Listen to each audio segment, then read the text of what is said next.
Hey guys, so I just want to give a big shout out to Dubs. Thank you, Dubs, for giving me a shout out. Dubs Prison Channel. If you guys haven't seen it, it's I uploaded it on my shorts. I really appreciate it. That was awesome. Yeah, Dubs is one of my favorite YouTubers, and to get a shout out, it really means a lot to me, especially after hitting 200 subscribers. So this video is about when I went into jail. So what usually happens is when I go and see my dude, when I go and see the dealer, the guy that's holding, right? I go, I get it. I usually go into some sort of public bathroom. Once I'm done with it, I take it and I wrap it up. If there's like latex around or something, I try to like wrap it in latex. And then I put it between my cheeks. Sorry guys, but I keep it there. And I kind of walk around like that and just keep it there just in case something happens and the police search me. Like it's already hidden. And then at the time needed, I can take it from in between cheeks to into the safe. Sorry to be so graphic, but that's the reality, and that's what I used to do, and that's what most convicts do. People who are addicts, that's the safest spot to put something. So especially when you have warrants and the police are looking for you, you always got to be ready. And guys, I cannot tell you how many times that saved me. So many times. Like I remember getting searched multiple times, like being in a car, tail lights out, boom, cop finds out somebody's on probation, searches everybody in the car. I was in a trap house. Somebody called the cops because there was loud music or people going in and out. Cops come in. Once again, somebody's on probation. They search the house. They ask people if they can search. You know what I mean? Like, and I got it right there, and so they didn't find it. A lot of times when you're in Portland, Maine, it's a real populated area, and the dealers will be in these big apartment complexes, and a lot of times like the police will be scouting out these locations. So when you come out of the house, the police are already onto it. They're trying to see who's going in and out, and so they'll follow you, and then they have these things called the jump out boys. They go around in this black SUV, and when they see drug addicts, they just like jump out with their guns and like search them. It's weird, but yeah, shout out to Portland, Maine, jump out boys. So the jump out boys, they'll take you, they'll search you, and it's mainly like they'll check for warrants. If you got drugs, they'll try to arrest you depending on what you have. Like it's just about arresting you, and then you'll get thrown in jail, and you'll have like a $20,000 bail. You know what I mean? Or on the more common end of things, no bail, right? Like there is no bail. Like you get caught stealing at Walmart, no bail. You get caught with a syringe, $25,000. You know what I mean? Just like addicts know what I'm talking about. You go in there, you're not getting out. Your bail might as well be $1 million because you can't pay any of it. There's nobody that's going to help you. You've burned all your bridges. You have no resources. You spend all your money on drugs. You ain't getting out. So you better get your radio. You better get your sandals. You better get your sweatshirt. You better get your soup, and then do 2-for-1s and try to come up, maybe run a store, maybe take some envelopes and do some nice drawings on envelopes and hustle those for 3 soups. You better get comfortable because you're going to stay in jail. And unfortunately, that's the way it is. But to get back to the story, so it saved me so many times keeping it there. It's a little uncomfortable, but when you get so used to doing it and you get so used to hiding things there, it just becomes natural like anything else.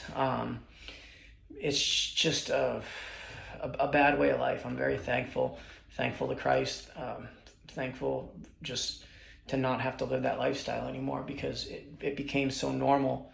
I never thought that I'd be able to get my way out of it.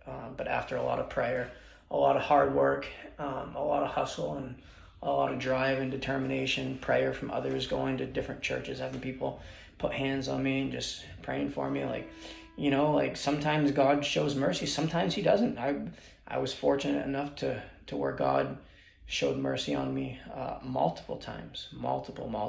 So I'm very thankful. But so to get back into the story, I ended up going into, where was it? I forget exactly the exact place that I got picked up. But I got the stuff tucked, right? So they put me in a holding cell. Keep in mind, I'm already loaded. Like, I don't need any more. But I'm in this holding cell. My boy David, if you know David Lavallo, it was David Lavallo, rest in peace, he died. Shout out to David Lavallo, his family, if you guys are watching. David Lavallo was in there, and me and Dave were friends, and he was in the holding cell. He was getting processed just like me. And me and Dave, we had been to Milestone Detox together. So, and like, he's on Preble Street, I'm on Preble Street. We see each other at the soup kitchen. So not that we're like best friends, but we bump into each other on like a daily basis. So Dave's in there, and I pull out my baggie. I said, Dave, you want to get lit? And he's like, yeah. So I busted out, and Dave is so doped up on subs, he don't feel anything because the naloxone is blocking all of it. So it's actually a waste of giving it to him. But anyways, so eventually I get moved into the unit. I get it in. By the time I actually hit the housing unit, I had already done like a quarter of it. I had, how much did I have? I bought 4 Gs, did some. So I don't know the exact number, but let's just say I had like a legit 2 grams when I get into the pod. So I'm into the pod, and my main focus is don't tell anybody that I have it. But what happens is I get into a pod, and all my friends are in there. Well, I mean, like my jail friends, not like my real good friends, but like all my jail friends are in there. People that I play cards with, people that I work out with, like from doing time and going in and out, you start to know everybody. And so like I get in there and I see everybody I know, right? And the first thing they ask me is, did I bring anything in, right? And so I say no to a couple people, and then my boy Paulie Graham Mason comes up to me, right? And I'm in it's locked down, and he comes over to my cell, he knocks on my door, and he says, hey, he says, did you bring anything in with you? And I wanted to say no, but it was Paulie, and like I trust Paulie, like he's got my back, like we've hung out together inside and outside of jail. So it's like Paulie was like one of the people that I trusted, and he was tough too. So I knew nobody was gonna punk out Paulie. Also, keep in mind, I'm fresh in this time. So this is like my second day there. These guys have all been here. Paulie's been in almost a year already. Like these guys, some of them been in for up to about a year. So a lot of them have been in here 6 months, 7 months, 8 months, 9 months, 10 months. And so they're just waiting for somebody to come in, right? So I get in, and also my main thing is I don't want to be sick. But I know for a fact I'm going to be sick because this 2 grams ain't gonna last forever, okay? And so I was, when he asked me if I had some, this is what I said to him. He says, hey, do you bring anything in with you? And I said to him, I look at him, and I give him that look, and I said, listen, dude. I said, Paulie, I said, I don't want anybody running up in my cell. And he's like, oh, no, it's not even like that. He's like, no, no, it's not even like that. Like, the people here are different. He's like, obviously, I would never do that. He says, and I said, Paul, because, like, I'm down to fight, but when it's your second day in jail, you got to think, when you first come in off the street, I weigh like 120 pounds. Everybody who's been in there a year, they're all like 250. They've been working out for a year. You know what I mean? Everybody's got their weight up. When I came in, I don't have my weight up. I'm tiny. Like these dudes, if they wanted to fight, I'm not going to stand a chance because I'm junked out of it. I'm not healthy. They're healthy. They have a huge advantage over me, right? And so that's another thing like you got to worry about. And so it was okay when Paul came up to me because I knew, Paul's got my back. And so I said, Paul, I said, I don't want anybody running up in my cell. Because what people will do is if they find out you have something, they'll just come in 3 deep in your cell. They'll say, give it up or else we're just going to beat it out of you. You know what I mean? And they're like, these dudes are like, these are hardcore junkies. They'll kill you for like 1 pill. Like seriously, like they will kill if they know you have dope and you're not giving it to them, or let's say you're giving it to somebody else. They'll come in there. Straight up county jail. They don't care if it's for drugs. They'll do whatever. Don't matter if they're your friends. So I tell Paul, I'm like, listen, I don't want nobody running up in my cell. And he assures me that none of that's going to happen, right?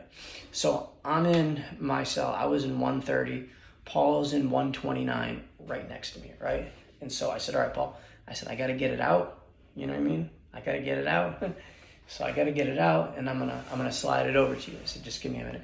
And over there, we don't do like fishing. You know how like other channels, they talk about fishing where you throw your line out? We don't do that. And the reason why is because the porters, the trustees, they're out all the time, right? Until the trustees are out until like 11 p.m. So if you need to pass something, you just knock on the window, trustee comes over, hey, give this to 120, you know, so you don't need to do fishing over there. So I get it out, and I got a cellmate, and my cellmate, I forget his name, but he had just done 10 years in the feds, and he was doing good. He wasn't doing drugs. He wasn't messing up. He had gotten into like a fight. I don't know if it was a fight with a fist fight or a fight with his girlfriend, but somehow he had, no, I remember. He had like 6 months until he was off probation, and they gave him the option of doing like, if you do 30 days in jail, then we'll cancel your probation and you'll be completely free. And so that's what he was doing. He was coming in to do his 30 days so that he wouldn't have to be on paper. Be on paper means be on probation and having to pee in a cup and all that stuff. So that's what he was just finishing up his sentence so he could go to Florida and go traveling and not have to worry about stuff. So this dude, I forget his name, but he's institutionalized, right? Just did 10 years in the feds, very disciplined, working out every day, strict routine, straight convict, okay? And so I get in the cell, and and the guy from the feds, he's not like from there. So even though he's annoyed with me being all high and twacked out of it, he can't really touch me because he knows that all these dudes in here would probably got my back, especially if I got the bag. If I got the stuff and they'll beat him up just so that I can give him something for free. So he knows that he can't really touch me, right? Because I'm starting to annoy him. I'm starting to I keep nodding out and I'm like stepping on his feet. And like every 15 seconds, he's like, dude, he's like, can you please stop stepping on my feet? Because it's the way it is. It's a bunk bed. So you got a bunk right here and a bunk right here. And if you're in the cell first, obviously you're going to keep the bottom bunk. So I'm on the top bunk. Really, if somebody's dope, if somebody's coming in and they're all junked out, really you should give them the bottom bunk. But that's not the way this dude wanted to be. So he was on the top. He was on the bottom bunk, and I was on the top. But I keep nodding out and I keep stepping on his feet. And eventually he got to the point where he's like, dude, he's like, yo, can you please stop stepping on my feet? Very politely asking me, basically telling me yo, if you keep stepping on my feet, I'm gonna beat you up straight up. And this dude would have completely wrecked me. But I understood what was going on. I knew how high and how sloppy I was. And so what I did is I got on the top bunk and I kind of just hung out on the top bunk and, wasn't trying to make him any more mad than he already was. Hold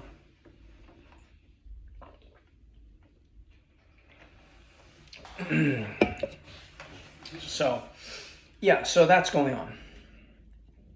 So the trustee comes over and I take a little bit, I want to say probably less than a 0.1. I send it over to Polly, right? We come out in the morning and Polly says, what was that stuff? I said, that's the Fetty, that's the fire. And he says, I OD'd last night. He said, my cellmate, he was gonna press the button and have the cops come over and bring me to medical. He says, that's how bad it was. I said, dude, I told you to be careful. I said, how much did you do? He says, oh, I did it all. I'm like, oh my. I said, dude, because I had told Paul, I said specifically, I said, break it up. I said, do a little bit, do it. But he's crazy. He don't listen. He just did it all. I was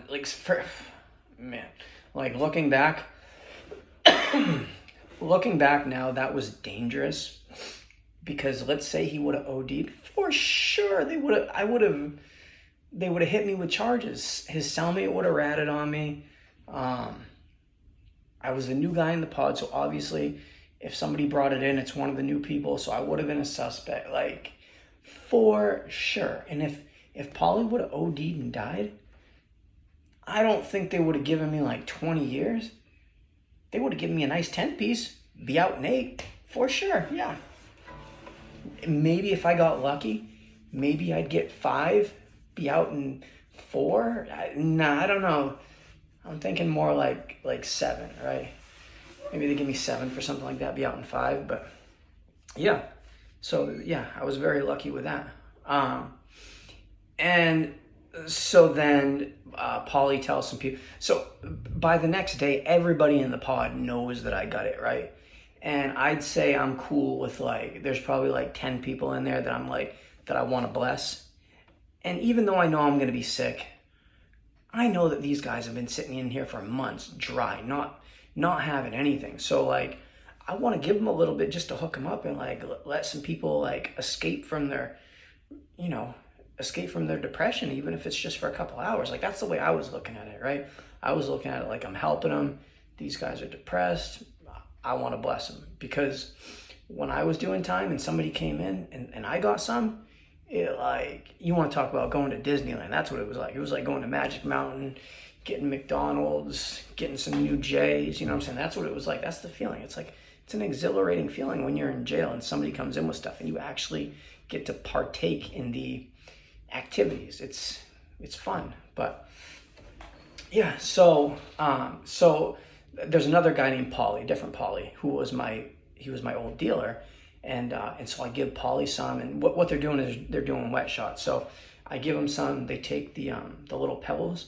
They put the little pebbles. At this point, they're like hard pebbles because they've gone through moisture, and so they're like little sand pellets.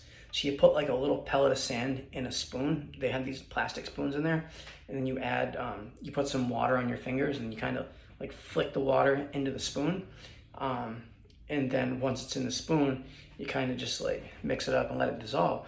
Well, then once it dissolves, you kind of like, you tilt your head back and you take the spoon. You know, there's a name for it. In California, they call it, I forget what they call it, but if in the comments, right, if you know what they call it, put it in the comments. But yeah, so they do that. And so that's what was going on. So I would say for the next 2 days, I'm just blessing everybody. I'm trying to just do enough to keep me well, but keep in mind it's Fetty, so I gotta put a little pebble of sand in. I gotta be doing that like every hour, right? Literally every hour, just to, and then like, oh, and then in the morning, I remember, I sleep good, right? I sleep good, but then when I wake up in the morning at 5 in the morning, I'm like, the level of sickness, I'm fumbling, trying to get to my bag, to like shaking, just trying to pull out a little pebble, take that pebble, put it on the spoon, right? Put some water, and I'm because I'm so sick, I can't even be still, right? Doing that, finally get it in me, and then once I do it, I'm just like sitting there just for a second, like waiting for the drip to go down. As the drip starts going down, I start getting warm, and then all right, everything's cool now, everything's good, right? Everything's good, right? And then an hour later, we're back to being sick again. So I knew I was getting ready to basically put myself in hell for at least the worst part. I knew it was going to last for a nice month or more. It actually lasted for 6 months, but the worst of it, like the worst, lasted for about 2 months. For 2 months, I was not the same person. After about 2 months, I wasn't sick anymore, but the lingering effects were still going on. Like, there's a bottom and a top floor. Going up the stairs would just drain my energy. If I had to walk upstairs, like, I could barely do it. And I remember after like 6 months, finally being able to go up the stairs and have it not drain my energy. So dope sickness really lasts for a long time, man. You guys that do dope know what I'm talking about. it is such a rough lifestyle, man. And those are the parts that I don't miss, right? It's got maybe a few positive things about it. All right, you feel good, you can sleep, your anxiety's gone, you're not really depressed. But the amount of negative things that come along with it, the list just goes out the door. There's just and it's not sustainable. Like, you lose all your friends, you don't know what to do, you keep buying more, you spend all your money, your friends don't want to talk to you, your parents don't want to see you, you lose your schooling, you lose your car, you lose your dog, you lose everything. Then what do you do? So, yeah, it's a rough lifestyle. So I bless everybody. Everybody's getting lit, for a couple days. And then the day comes and I'm out. There's no more left. There's no more left. And when I still had some left, we had this ice bin. So at around 5 o'clock at night, the trustees go to the kitchen and they take this cooler and they fill it up with ice and they bring it back.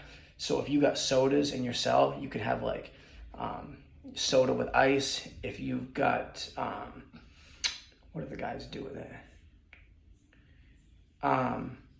Iced coffee. You can make iced coffee. A bunch of different things. In the summer, it's nice to have because it's hot. But yeah, so they bring ice back. And so I remember going to the ice bucket and filling up my cup full of ice, and the guys told me that I nodded out and my head was actually in the ice bucket. And people were so mad because you want to keep the ice bucket clean because everybody's going in there and, filling up their cup. And so my head is like inside of it. People were mad. But yeah, so I run out and it's hell. I just want to sit in my cell. I still got people coming up knocking on my door. Hey, you got some more? I'm like, nah, man. And some people think I'm lying, but I'm like, dude, look at me. I'm sweating bullets. You really think I got something left? If I had something left, I wouldn't look like this. And so people knew. They're like, yeah, he don't have nothing left if he looks like that, right? So yeah, they didn't think that at that point. Yeah, and so I want to say, I guess that's the end of the story with that. But I've brought stuff in many, many times, all the same way, kind of just having it tucked, get picked up, go in, put it in the safe, get to the pod, but it's never enough. It always runs out, and when it runs out, it is not good, I would say, and during my whole prison term, I stayed away from all the stuff. Because when I was in prison, there was contact visits, and so people have their girlfriends, wives, sometimes their mothers. They'll come in for the contact visit, and slide it to them. They bring it back to the pod, and then they start selling it. Or what they'll do is they'll give it to somebody else, and then that person will sell it just to keep the heat off them because they're the ones getting the visit. And that, I guess that's the smart way to do it. You don't want the heat coming down on you. But yeah, like during my whole prison stay, I was focused on church. I was focused on working out. And since I had a TV, I was focused on sports, NBA, NFL, baseball, just sports. I didn't do no betting, no gambling, because that just leads to, I really was preparing myself to get out. I was trying to become a better person because I knew that I had a release date, and I knew that if I didn't clean up my act, I was going to be right back in this place. And I did not want to go back. It was such a rude awakening, having to wake up and hearing the bars crash and hearing the J-Cats, the people that were mentally insane. And there's always somebody that's talking to themselves. There's always violence and things are always tense.